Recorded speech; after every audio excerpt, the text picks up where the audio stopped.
Welcome to another episode of Behind the Walls. In this video, you're going to learn about the murals in the Northwest Parlor here at the Vernon House, and our consultants are going to share with you what they've learned so far through the Historic Structures Report and all the new questions that are adding to the mystery of the murals.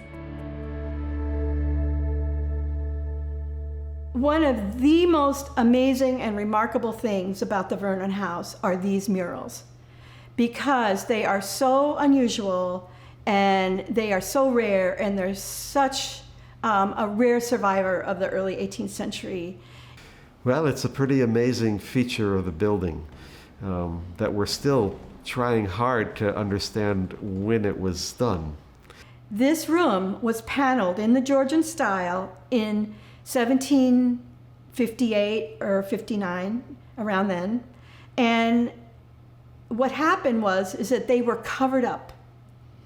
And so they continued to remain so until 1937, when a plumber came here to fix a leak and had to remove one of the Georgian panels. And he was the one that discovered that these painted murals were behind.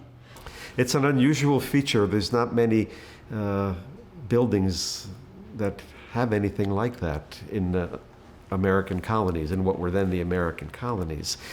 Because it seems to be the only surviving wall murals of chinoiserie subjects in the country from this period, it makes it very, very important that we understand it and try to place it within the larger sort of decorative arts context.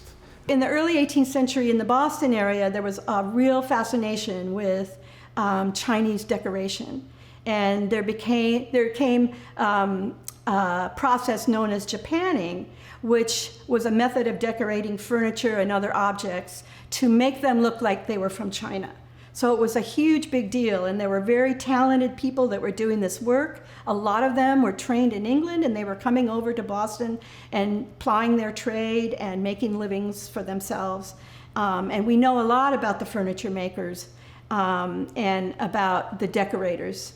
But what we don't know much about are this type of panel, because it is unique in that it is on plaster, painted plaster, instead of painted wood. We brought a little science into it to give us part of the answer.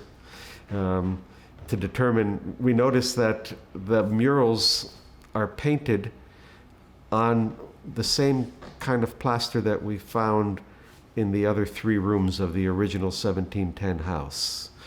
We sent the sample off, and it came back and identified that, yes, it's very likely, high probability that this plaster is the original plaster that went on soon after 1710.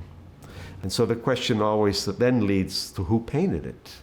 The quality of the faces, the people's faces, the proportions, what clothing that they're wearing. It's all clear to me that it was done by somebody with a very skilled hand and somebody who really understood the vocabulary and this style of decoration.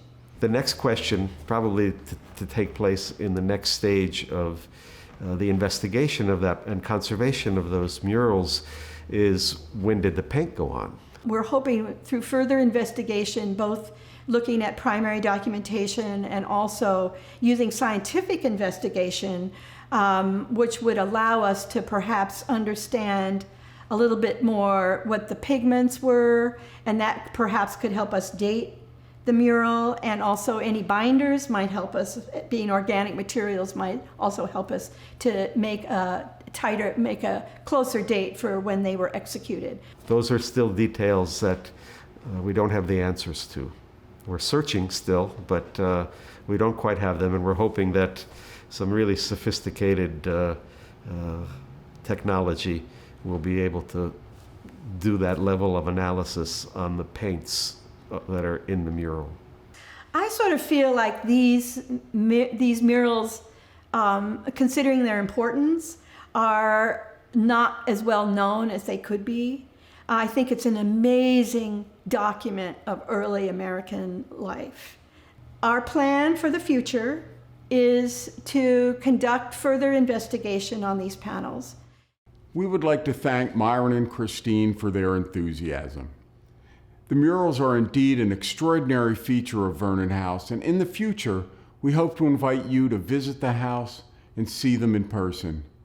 Studying and preserving Vernon House is integral to Newport Restoration Foundation's work in the community. Over the past year, the consulting team has provided us with a richer and deeper understanding of the building's history.